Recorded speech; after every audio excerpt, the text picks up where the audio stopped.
My goodness, they got quiet and you didn't even tell them to. These folks know how to do a program.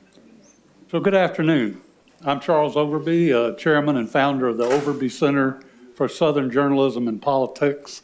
I'm delighted to welcome you for what I know is going to be a stimulating program this afternoon. I'm excited about having two great American success stories with us here on our program today. All of you know Senator Trent Lott, great success story. Thank you. Recipient, former majority leader of the Senate. And on the other side of the river, Arkansas, General Wesley Clark grew up in Arkansas, went on to be four-star general after being a Rhodes Scholar, and many other things that maybe Trent will tell you about.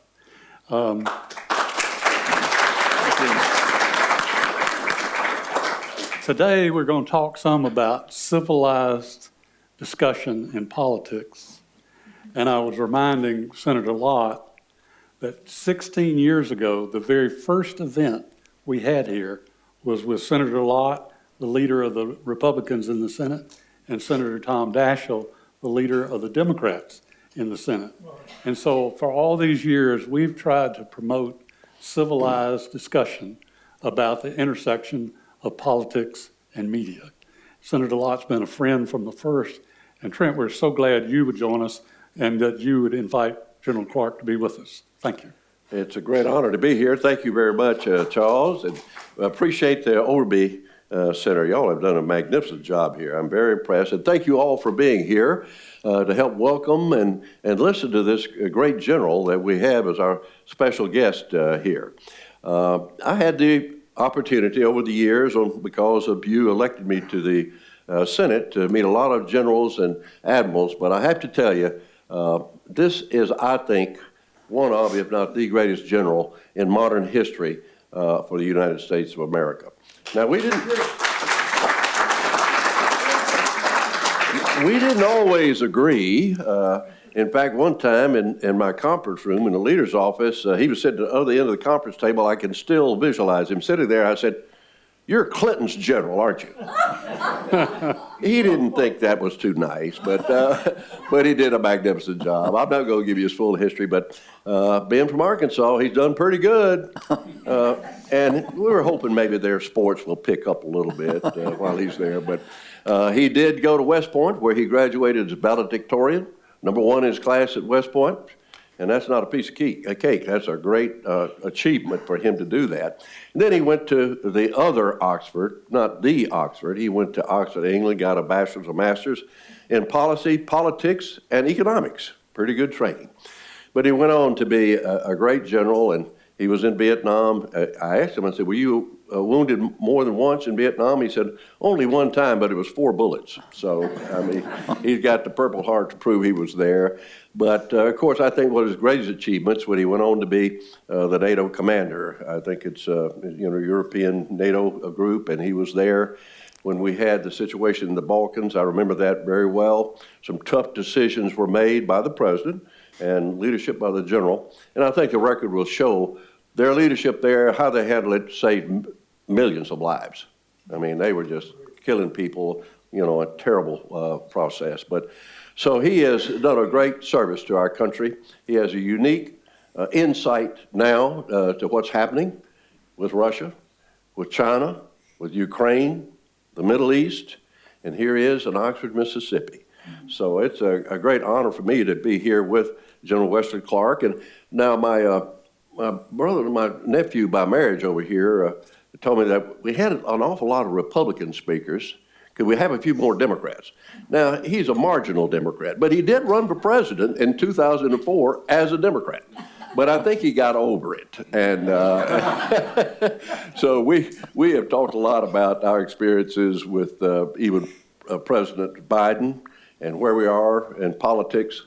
But he is doing a wonderful job at Arkansas with this center that he has created. We need more talk about civility, how we work together. And Charles, y'all are doing it, and we're trying to do it with our Leadership Institute here. So we're honored to have you here in Oxford, Mississippi. It was a lot better than that time you came over here for that 7 overtime football game with Arkansas. We never quite gotten over that, as y'all remember. I was going to remind everybody about that, you know? So, General. With that, Charles, you want to pitch the ball to him here? I will, and I'll do it this way. General, I know you've started this organization, Renew America Together, and has this lofty goal of having civilized, less polarized America. I guess I'd have to ask you, I know you're a 4-star general, so I would never accuse you of being naive, but in this environment, with both sides casting the other as demon incarnate, how is it possible to have civilized discussion for people who want to be involved in politics? Well, first of all, thank you very much for the invitation to be here. And I really admire what you're doing. And Senator, thank you very much for your hospitality, for your kind introduction, and for reminding everybody that Arkansas at least once had a good football team. I had to get that in. Look, I think when you look at politics, you have to look at politics like this. If you're in it, it's really absorbing. I mean, it takes all of your energy. There's calls when you're in office, you're campaigning on the weekends, you hardly get any time with your family. But politics is it's like Major League Baseball is for me. For most Americans, politics is when you get ready to have election, people say, well, there's an election coming up, but what's it about? Who are they? And it slowly penetrates down into the public understanding. When I wrote speeches for General Haig, back in the late 70s, I would say, well, sir, you're saying the same thing over and over again. He says, you got to say the same thing over and over again. So it takes a long time to penetrate. For most Americans, they're not watching politics, believe it or not. I mean, they may follow Trump because he's such a character, and they may say, oh, Biden's too old. But beyond that, when you get much beyond that, they're out of their depth. They're not following it. And really what they want is they want effective government. That's what poll after poll says. And you know, the purpose of political parties is to stand for something.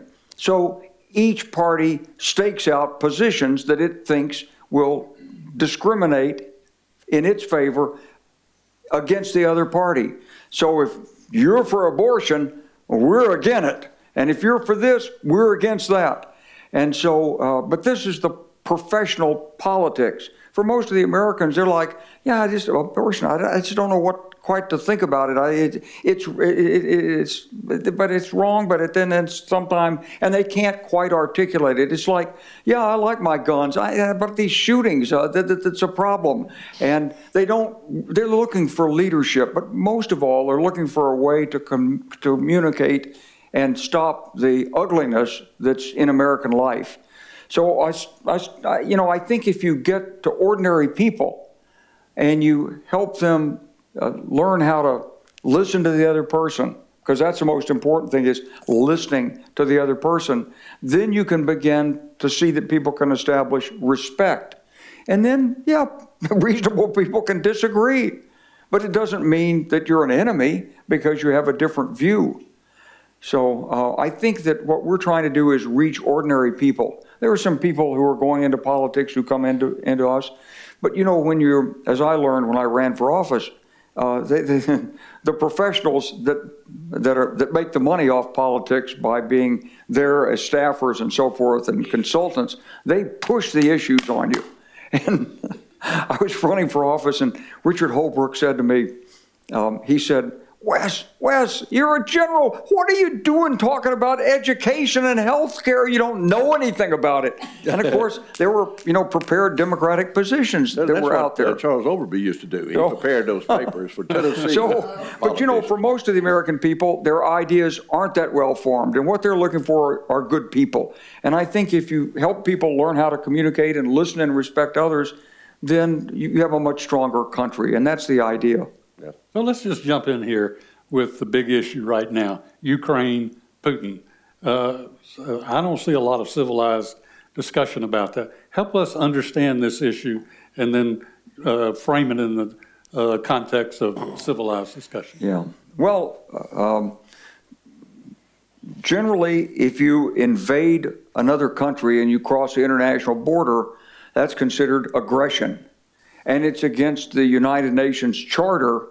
And everybody knows that who has studied this, it goes back into history a little bit, and a lot of Americans haven't studied it, they don't know it. But World War II probably came about because people didn't take Adolf Hitler seriously. He was a guy with a mustache. He was up there talking, and there were these rallies that looked prehistoric with the people chanting and torches, and you're like, this is weird. He started World War II. Putin, it's like one guy told me, he said, I'll tell you one thing about Putin. I said, what's that? He said, he's short.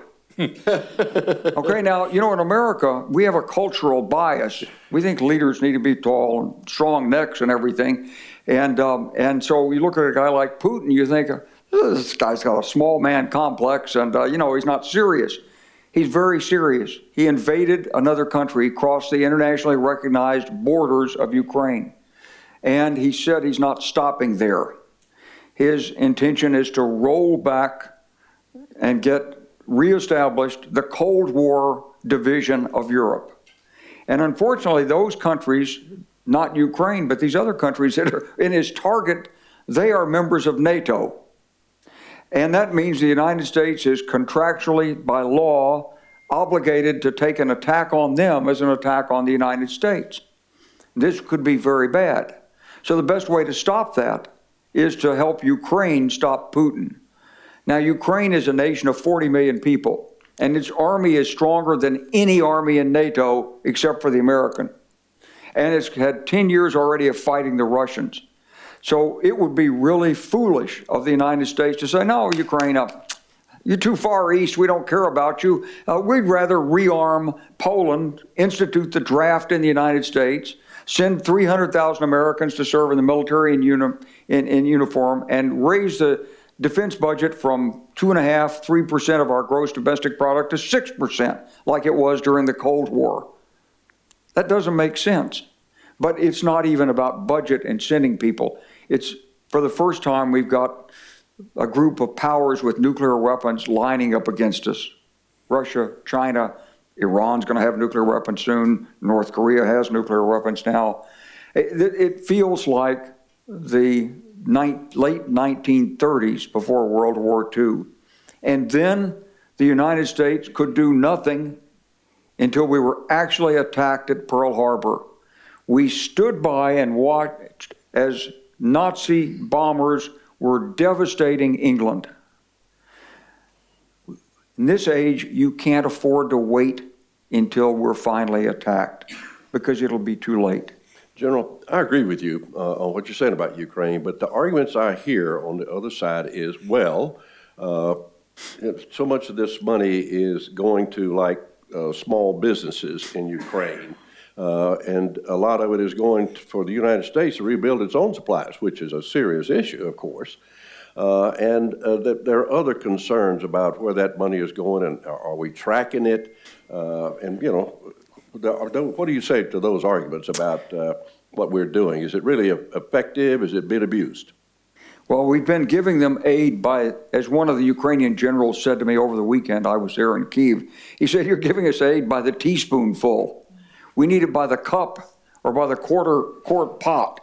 And so we're really, really doling it out to them. We're tracking it extensively. We don't think any of it has been diverted. It goes through level after level. It's all accounted for. I was with the commanding general of the Ukrainian forces on Sunday morning, and he was telling me about things. He opened up, he's got a notebook, and he's talking about the Russians fired 79,170 artillery rounds against us yesterday. Said they're outfiring us 6.5 to 1. Said we shot 13,000 something. Well, so that's, I think the aid that's the $60 billion that's on the table right now, probably 50 some odd billion will just go to U.S. defense manufacturers. They might even go to Pascagoula, Mississippi, that That's shipyard. looking better then. Yeah, but I know they're going to Camden, Arkansas, because when I was flying back from Washington a couple of days ago, there was a whole big Raytheon delegation flying down to Camden, Arkansas to celebrate their opening a new plant there to build more Patriot missiles and stuff like this. So that money's going to America. This is one of the reasons why the economy is the way it is. It's not going to Europe. It's very little. The Europeans are putting money into Ukraine, but we're putting weapons in. Some people, that's an evil, but to me, it's necessary because the world that we live in is a world that's safe because of American strength. That's why there hasn't been a war, serious war, since 1945. American strength. And we got to pay attention to that. We got to support our allies. We got to stop Putin before he gets any momentum up. So if we're at an impasse now in Washington, if you were asked to solve this impasse, what advice would you give? Well, I think, I would say to the Speaker of the House, if he asked me, but I don't know him personally, but I would say, tell the members to vote their conscience.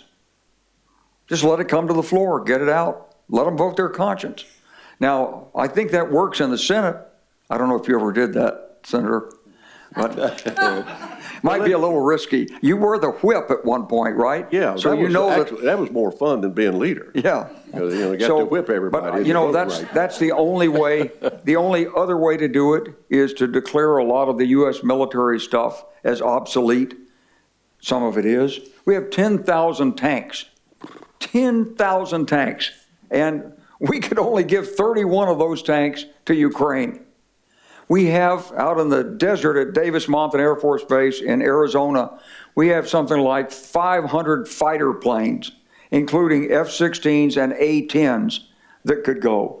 We are producing the ATACMS missile and selling them to 15 different countries that are not at war, but we won't let Ukraine have them.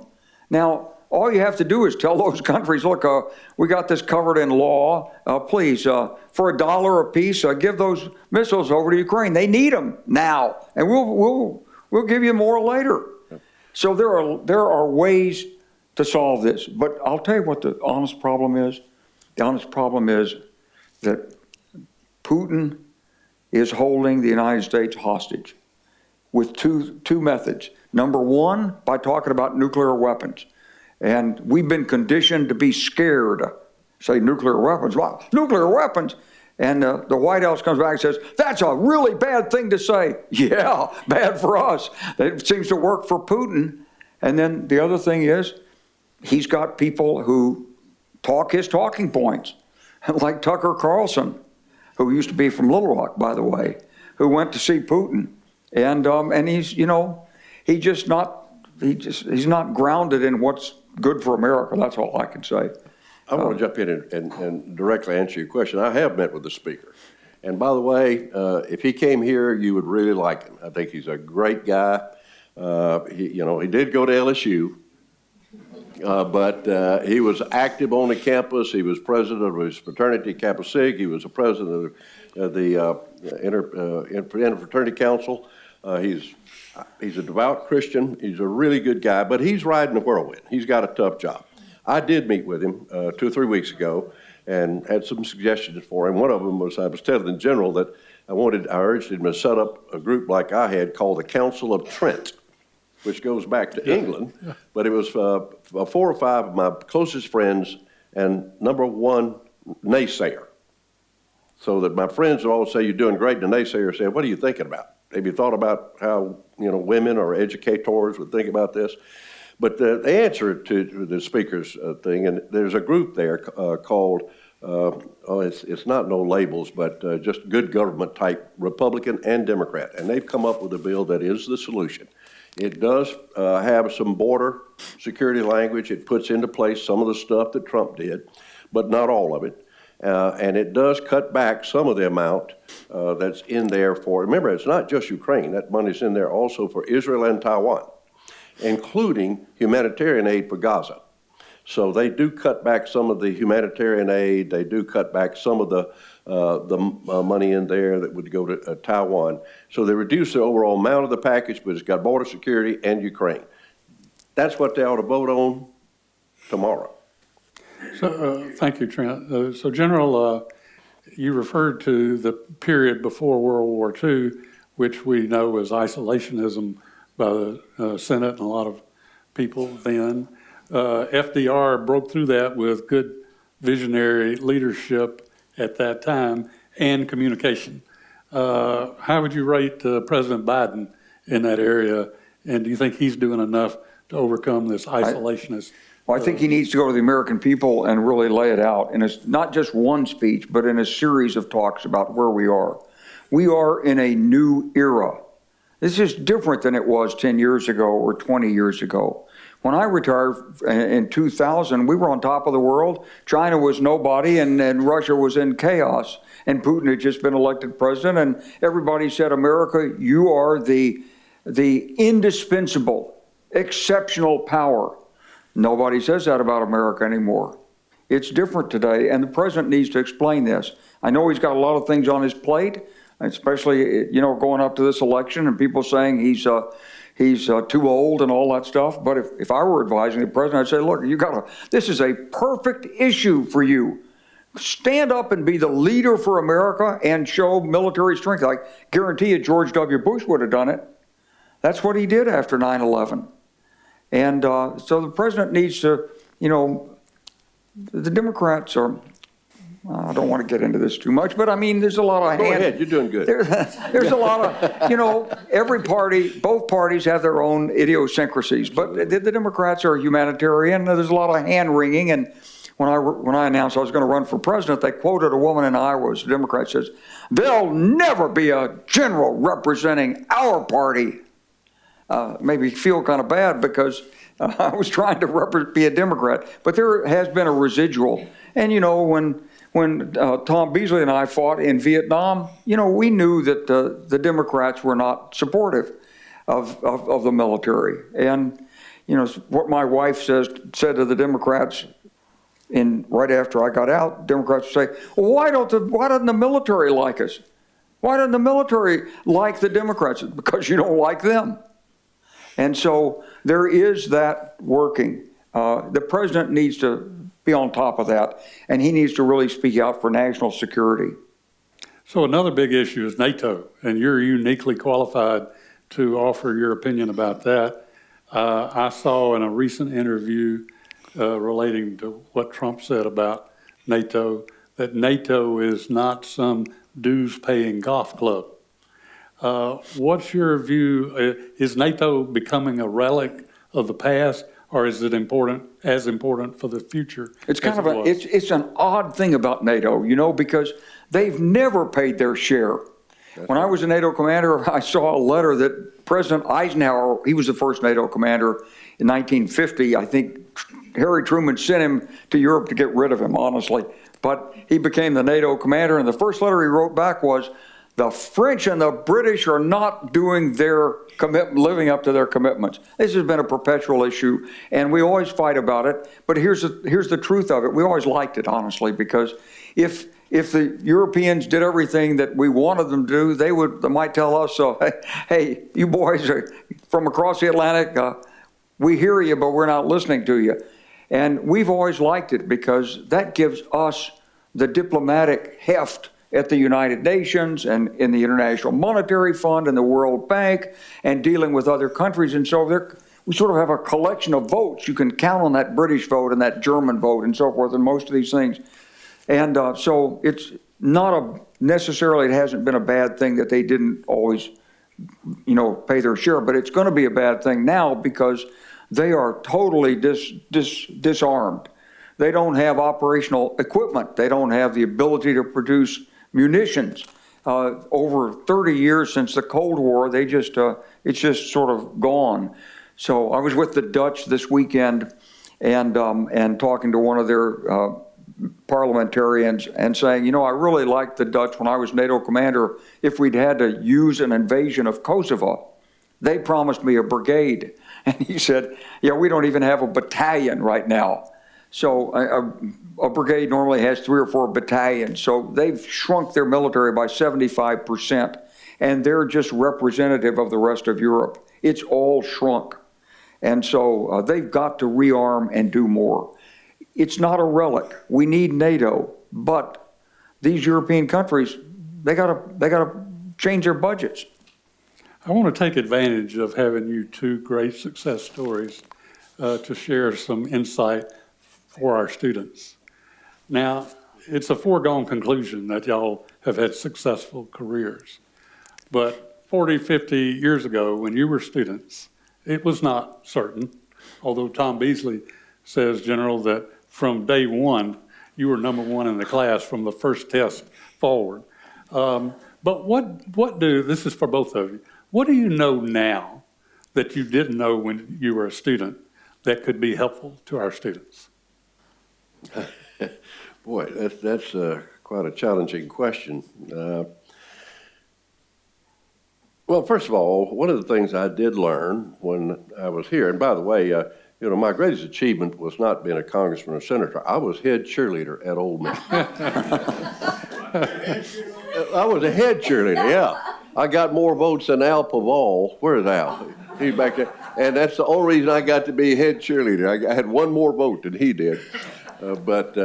No, I guess, times were so different then from what they are now. I did learn when I was at Ole Miss the value of friends and people, thoughtful people. I always like to brag on the fact that when I was commander of Sigma Nu, Jim Barksdale was president of Sigma Chi, and Jim O'Mara was president of Phi Delta, and we were all teetotalers. Was that true? I don't know. Look, I mean, but I don't know. I just, I had a great opportunity on behalf of the people of Mississippi. I learned so much from them, and being in leadership, you fight the battles to get things done. But it's just like you said a while ago. One of my best friends now is Tom Daschle, who was a Democratic leader when I was a Republican leader. A lot of people say, well, it was so different then. Y'all could get things done. The reason why we get things done is I could go to Tom Daschle and say, Tom, we got a problem here with security. We've got to do this. What do you need to help me get it done? And we'd work it out. But now, I learned to appreciate communication. They don't talk a lot now. And I've learned to appreciate camaraderie. A lot of people thought I was a little weird because I had the singing senators and Seersucker Thursday and Tartan Day. I wore a kilt on the floor of the Senate, and a historian says I was the first senator in history to wear a kilt and on the floor of the Senate. Huh? And last. Yeah. But Barbara Boxer from California, my buddy, liberal Democrat, I saw her coming. I said, this is not going to be good. So she came right over to me and stopped. She had on pants, and I had on my kilt. She said, what's wrong with this picture? I have on pants, and you have on a skirt. And I told her it was a kilt and a few other things I won't repeat now. That's really missing so much now in Washington, the camaraderie. They don't bring their wives, their families up there. Our kids graduated from Fairfax County High School. Tricia was involved in the Senate Wives and in the International Club. Now they leave their families back home. 46 House members sleep in their offices. They've not had a pay raise for Congress in over 20 years. Now, they make a pretty good salary, but they're maintaining 2 homes or they sleep in their office, which is not good. But the key is to solve a lot of these problems is one word, and it is leadership. Women and men that will step up and say, we're going to stop this, or we're going to get this done. We need some changes in the leadership level in the Senate, could use some, but we just need a different leadership attitude in Washington. And I learned that from a lot of my experiences right here at Ole Miss. I ran for president student body at Ole Miss. I lost by 31 votes to Dick Wilson. I learned a lot in that loss. But, the things you learn here, these students are learning now, take full advantage of it, and it'll serve you well. And one thing I did learn, sometimes we think, oh, gosh, we're from Mississippi, we're from Arkansas. Can we really compete with these people from Brown and Carnegie Tech and Harvard and Yale? Let me tell you, you can, and they ain't got a chance against us. The difference is personal skills, communication. When I get in an elevator in Washington, I talk to the people in the elevator. They think I'm weird. Guy's talking to me, watch out. So anyway, those are the sort of things that I learned from here and my experiences in Washington. Thank you. General, what do you know now that you wish you'd known as a student? Well, I think there's a couple of things. One is relationships with people. I think you just got to reach out and take the initiative and do everything you can to build relationships with your contemporaries, because you just never know what's going to happen, who can help you, who you're going to find meaning from, who you're going to learn from. And so I think you have to really look laterally as well as up. I was very lucky, though. I had a lot of mentors from senior officers when I was a cadet, because as Tom knows, I was a star man and people called me in. I remember it was starting my second year, and a group of officers who were teaching at West Point called 4 of us and said, "You men can be Rhodes Scholars." And I'm like, "What's a Rhodes Scholar?" We didn't know anything about it. But, we had some privileges, and I've been lucky that I was mentored. I think you have to find people that will help you who have that experience and listen and learn from other people's experience. And then you have to pass it downward. It's always about relationships. It's not about what's on paper. It's about what's in your head and in your heart. And one thing I have learned more and more is the importance of active listening. It's hard to, when you're in a group, people are talking and you're thinking, well, how do I get in that group and what do I say? You have to stop worrying about what you're going to say and start actively listening to what they're saying. And if you do that, you have a much richer communication experience. That's how you really grow from other people's experience. Excellent, thank you. I want to turn to the audience. I know a lot of you have questions. Trent and I have a lot of other questions for the general, but he wants, and we want to hear from you. We have microphones on either side. Raise your hand and we'll bring a microphone to you. We'll go right here first. We mentioned President Biden, and I have to mention the elephant in the room. How dangerous do you think if Trump is elected president for the world? Is that too much to bring up Do I right get now? to answer that? Yes. Okay. So look, I came down here and my staff said, don't be partisan. Okay, I'm not going to be partisan, okay? It's just that when I got back from Vietnam in 1970, 71, I was teaching at West Point, and somebody opened up, every day we got the daily news. I'm looking at this guy, he's Donald Trump, and he's in the daily news. He didn't go to West Point, but he did have a limousine, and he was, dating some beautiful women. And I followed his whole career, and I watched it. He's a very, very smart guy. He hasn't made a lot of money in business, but he's never been that interested in business per se. There are some people, who do business that, well, I've got my accounting, it's so straight, and I just love go home at night and I think about, that wasn't Donald Trump. It was always about him. It was about his notoriety. He played the press. He dreamed about being president from the time he was, 25 years old, and he was, and he actively worked for it in the 80s. He was the top Republican polling in 2011, not Mitt Romney. But Ivanka had a problem, and somehow he decided not to run. He went to Moscow in 2013, and the Russians knew who he was. And they said, we like him. Now, the thing about Trump is that he's a deal maker. He's very quick on the uptake. I wish we had bought Greenland. It's got a lot of important stuff. But, sometimes his deal-making instincts overruns kind of how things operate. The people in the military that I respected had a really hard time with Trump. He didn't want to listen. He didn't have respect. And what he said about John McCain, it hurts, and it hurt all of us. Yeah. So in Europe, I can tell you from having been there this weekend, they're petrified. And the reason is he told the people he didn't just say that NATO people should pay. It wasn't that he was trying to raise the money for NATO. It was that he was putting down NATO and finding excuses to kill it off. One of the young men who worked for me when I was in the Army is a retired colonel now, and he was nominated by President Trump to be the ambassador to Germany. He never got his Senate hearing. It would have been a tough hearing, but Trump had given him specific instructions, get the U.S. military out of Germany. And so this is Trump. It is the fact that he's got a lot of old ideas. I love my dad. My dad was a banker back in the 1920s and 30s, and he always said these Europeans, they're freeloaders. And they've always been freeloaders, and that's what Donald Trump has. But we've taken advantage of it, and we need them. And I think it's going to be dangerous if a president of the United States comes in, given where we are in the world, and says, you people in Europe, you don't pay enough. But I like Turkey, and I like this guy from China. We hit it off real well, and I send love notes to the guy in North Korea. We see eye to eye on things.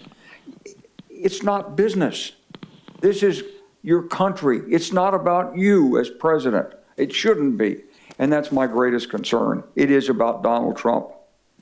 I know he wants his head on Mount Rushmore. Let me ask you this question or get you to respond. I did ask him earlier today, who should we be the most concerned about, Russia or China?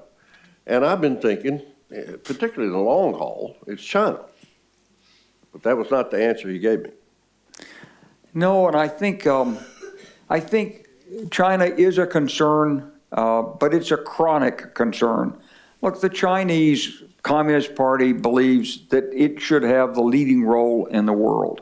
It does. And it wants to displace the United Nations, the World Bank, the International Monetary Fund, with its own institutions that it controls. And it sort of halfway got out there to do it, but it got out in front of its headlights. So the great Belt and Road Initiative, not working so well. In Africa, where the Chinese give a lot of money, it's like, they give us money, but they don't help the country any. They bring their own workers in and they cheat, and they give us substandard equipment. So China is a long-term problem, and if they invade Taiwan, it's going to be an acute problem.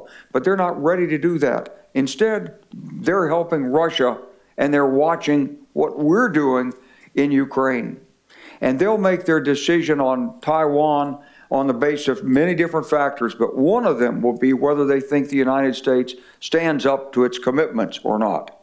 And this brouhaha going on in Congress right now is extremely damaging for U.S. credibility globally. It increases the likelihood of conflict in the Middle East and in Asia with China, because it looks like, for whatever reason, the American people are not prepared to follow through on their obligations. We know it's a small minority on left and right, by the way, that doesn't want to do this. But, that's not what the world sees.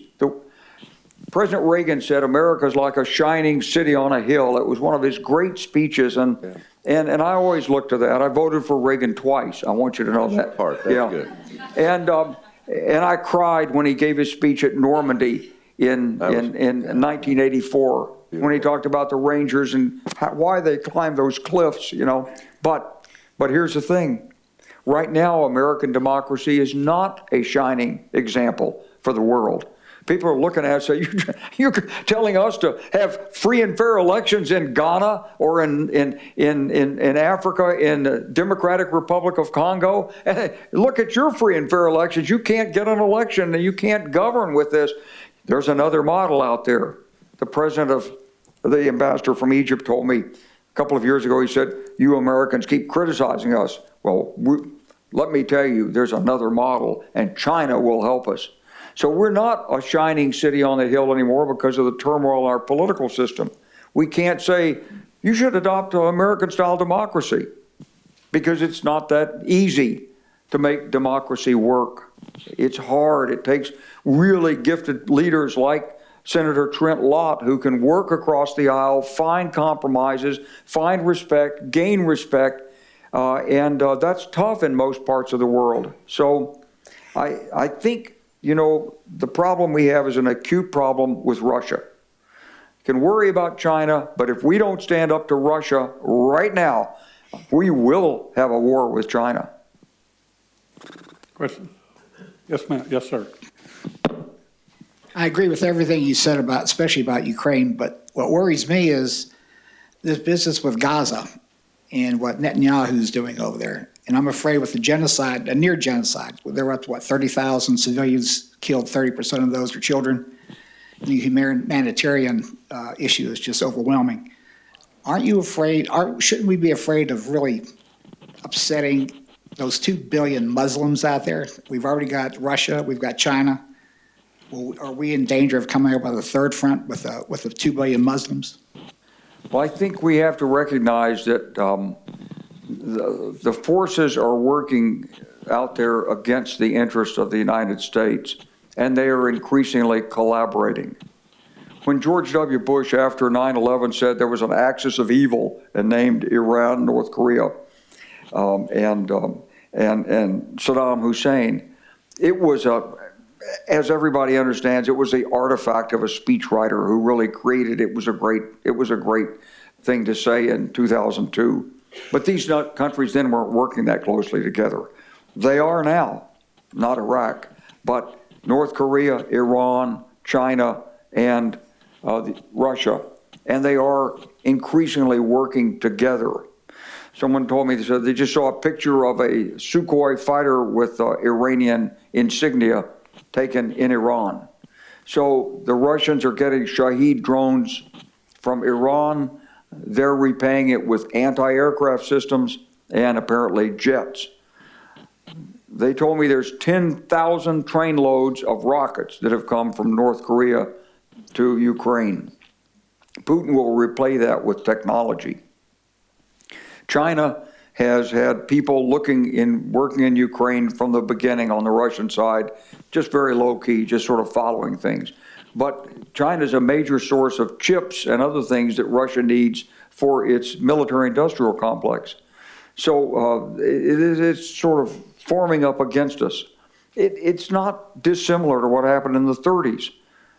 Hitler and Mussolini were not great buddies. They never planned to sort of do everything together, but they became partners by necessity. Russia and China certainly don't trust each other. One of the reasons Putin wants to control Ukraine is so he can be powerful enough to confront China later on, because China wants the land in Asia, in Siberia, that Russia took from them in the 19th century. And so there's no illusions about this, but they are allies of convenience, and it works against us. So yeah, we have to be worried about it. Another question? I want to go back to a question Mr. Overby asked on behalf of students. Sometimes I think students don't realize the value of time in affecting personal change. And I want to ask Trent if when he was here as a student, he ever dreamed he would get to the position of power he had in the Senate.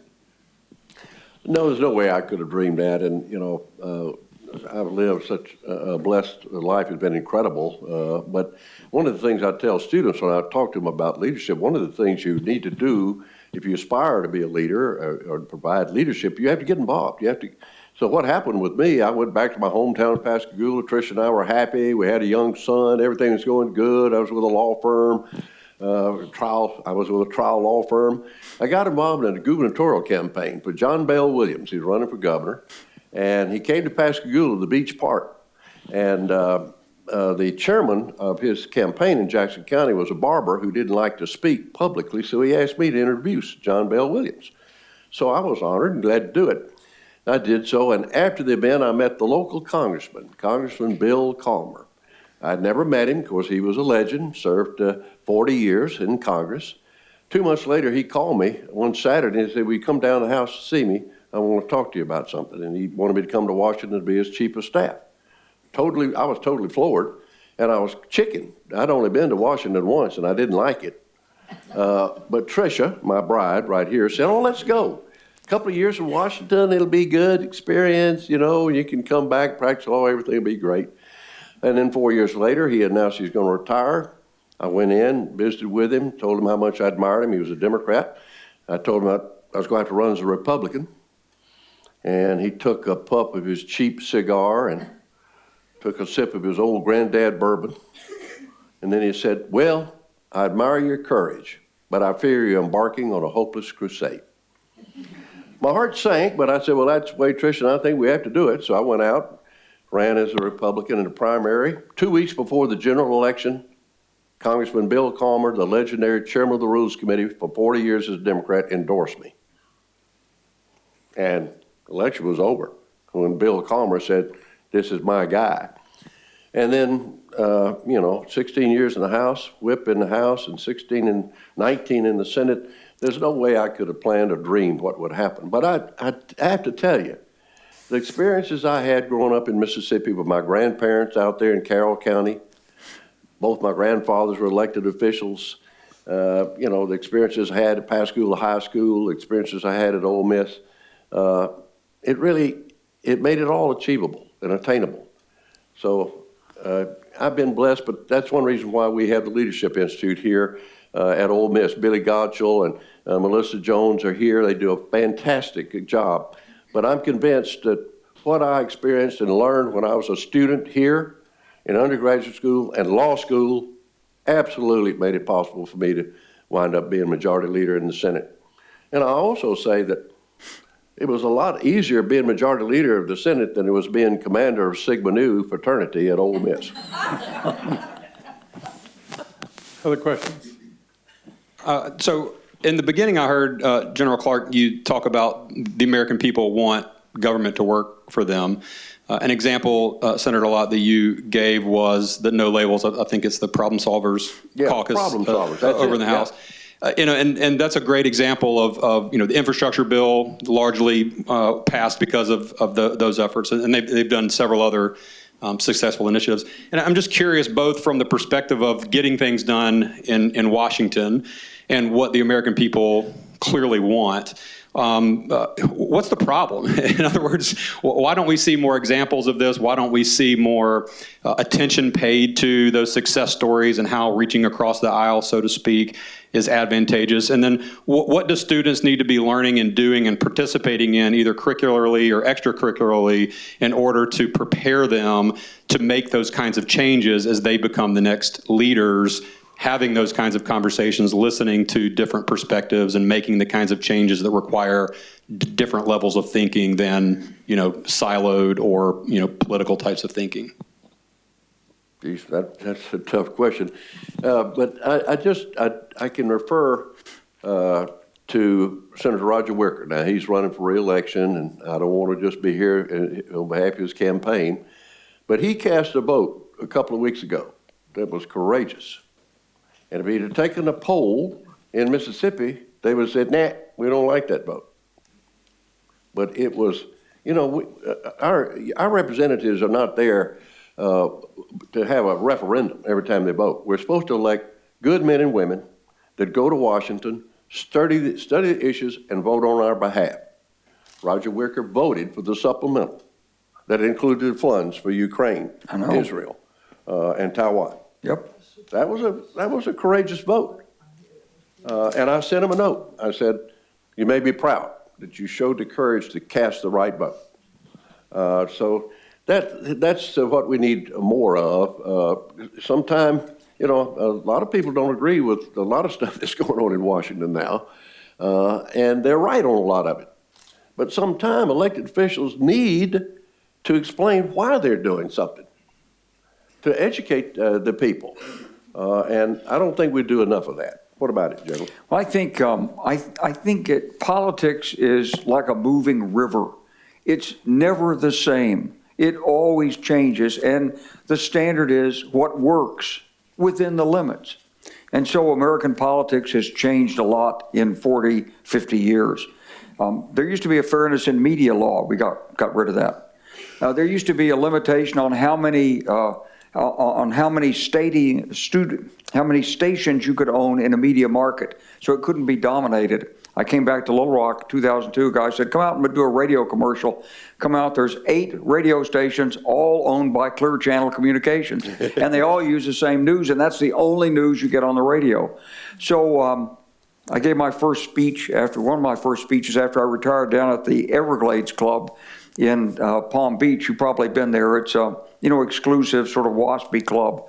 And as we were walking in, the woman who was escorting my wife said, "Don't you just love Rush Limbaugh?" And my wife said, "Is that a joke?" and so, Rush did a lot to popularize politics. And the people like Mike Savage who followed him in talk radio, after I got out of my presidential campaign, they asked me, would I do the same thing for the Democrats? But I read the book on what Ronald Reagan did in between 76 and 80. It's a book called In His Own Words. And it actually has what he wrote. And it's brilliant. Ronald Reagan was a brilliant communicator. He'd been the governor. He really understood. I looked at it from the Democratic side, and honestly, I couldn't have done, because Democrats and Republicans look at it differently. It's really hard. It's what Will Rogers said. He said, I belong to no organized party. I'm a Democrat. And the two parties are entirely different. But it is, the standard is what works. And what's worked is increasing focus on polarizing issues to bring out the voters. That's what brings it out. It's what Bill Clinton said to me one time. He says, 80% of the people in Colorado believe in gun control, but 10% of the people, that's the only thing they care about, and they dominate every election. That's why there's no gun control. It's not only what you favor, but it's how intensely you favor it. And the NRA has been a really powerful institution in this country. And it really reaches people in their hearts, and they really support the Second Amendment. So it's what works, and what works changes over time.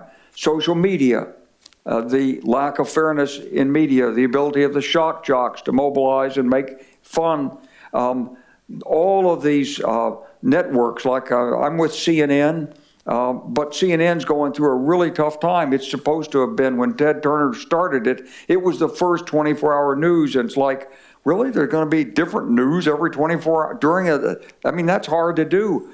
Well, but a lot of other people jumped on it, and now CNN is the lowest rated. But you know why? Because people are looking at their phones.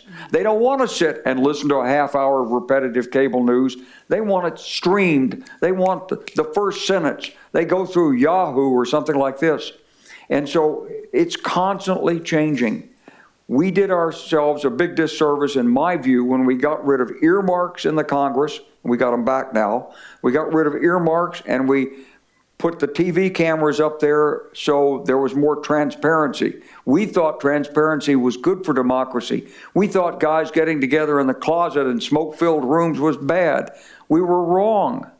What we did is we made it more difficult to work across the aisle, because then the people that put the money in say, well, you've been talking to a Democrat. My wife worked for Kay Bailey Hutchison in the 90s. And Tom DeLay was the man who ran the Republican Party for Newt Gingrich. And Tom would scold any congressman who's a Republican who talked to a Democrat. And he knew it because it was on television. If you go to a congressman's office or senator's office, it's there. That TV's on all the time. So, it's a moving train or a moving river. We have to find our way through it. I'm trying to help find a way through with Renew America Together, and working with Senator Lott and hopefully with the Overby Center. We get Americans to say, look, it's okay to have differing ideas. Stop the nonsense, the name calling, the finger pointing, and let's talk about the real issues that this country needs. We still haven't fixed the American education system. We did a paper in 1983 called A Nation in Crisis. It showed that we weren't as good as Japan and Germany and stuff in mathematics. We're still not as good. And, we've tried this, we've tried that, and we still can't quite fix it. The economy's moved away from recognizing the value of public service. Is that a good thing? Senator said, Congressman's only getting $175,000 a year. Sounds like a lot if you're living in Arkansas. But if you're trying to maintain 2 homes, and it's not a lot.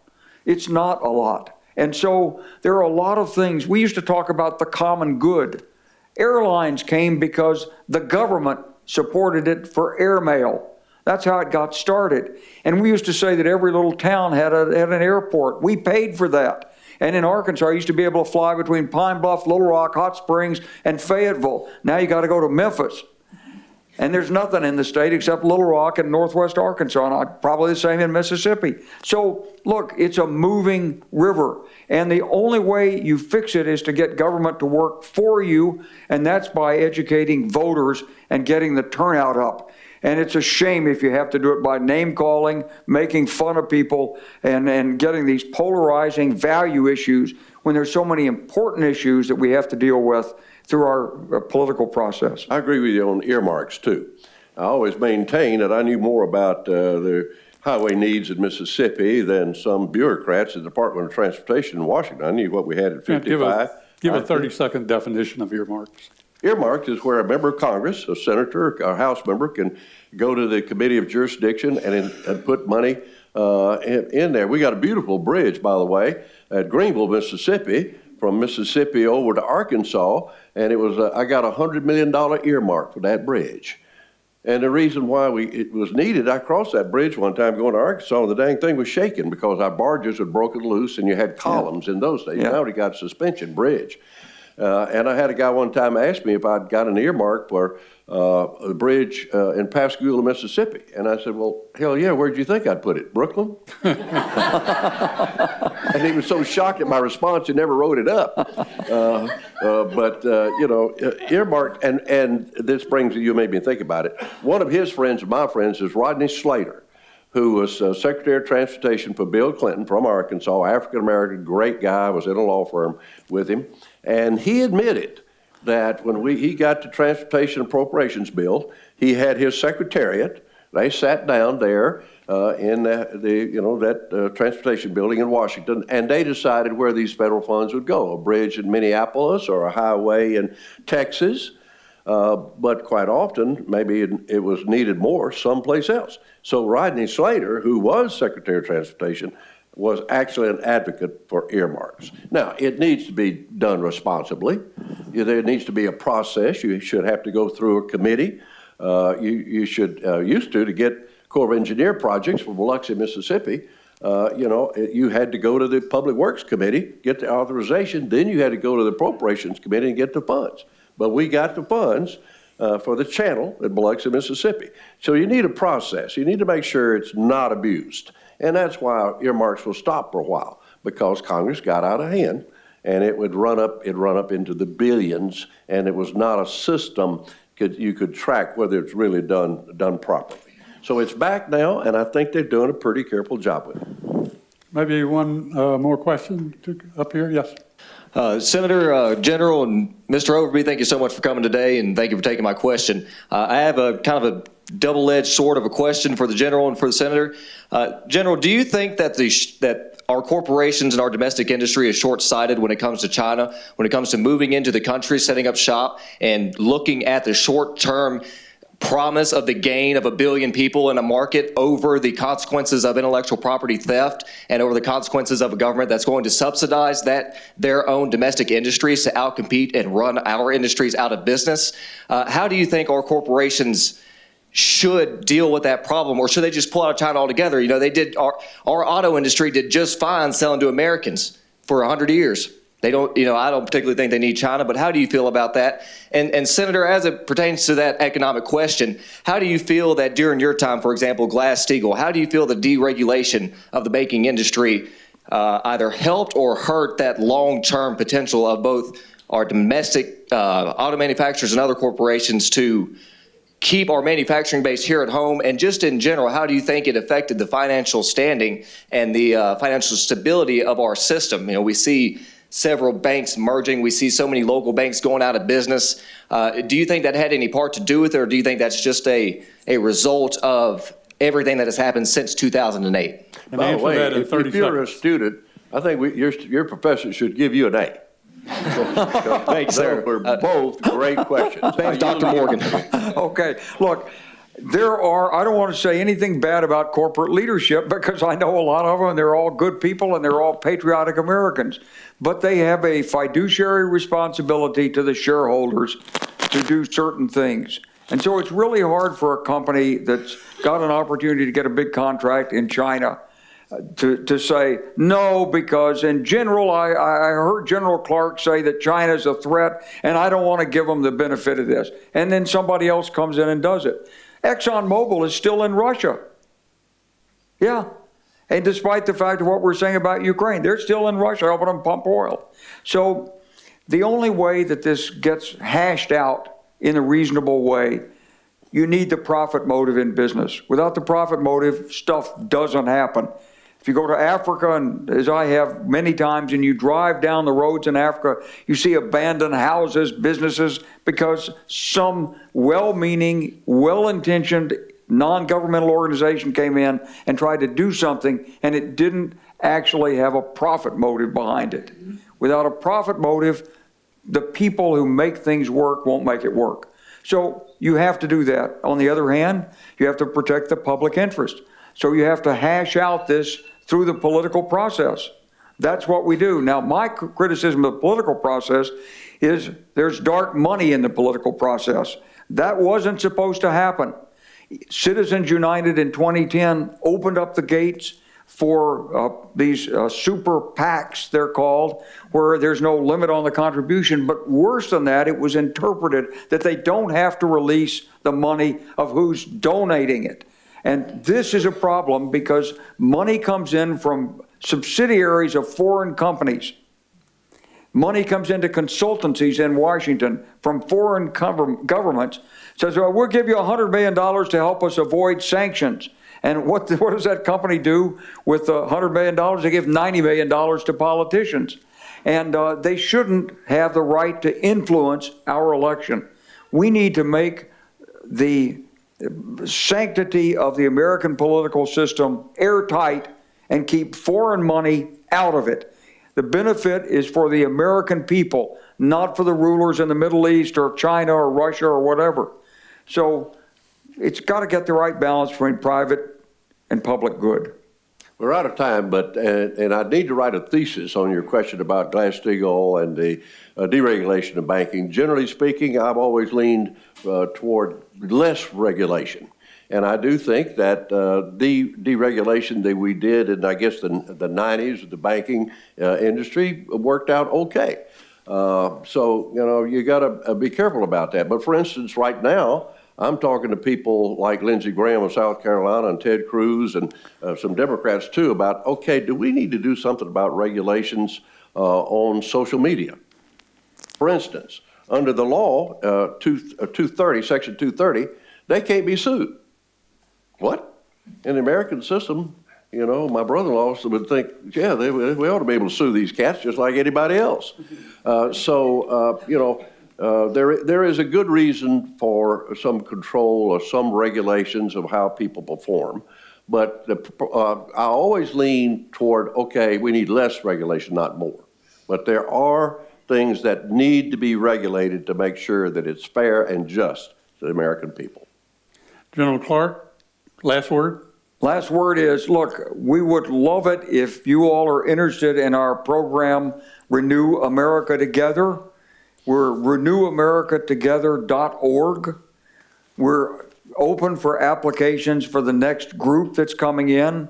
We'd love to treat you to this. Come in, meet people like you've never met before, learn communication skills like you haven't learned them before, and take out of it some practical wisdom on how to make a difference in your community and in the country and help bring America together.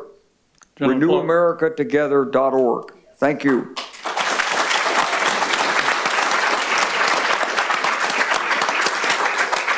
Thank you. I just want to say thank you to Charles Overby for being the moderator here and for the great job he's done with the Overby Center. It's another one of the major assets. Thank you. Thank you, Trent.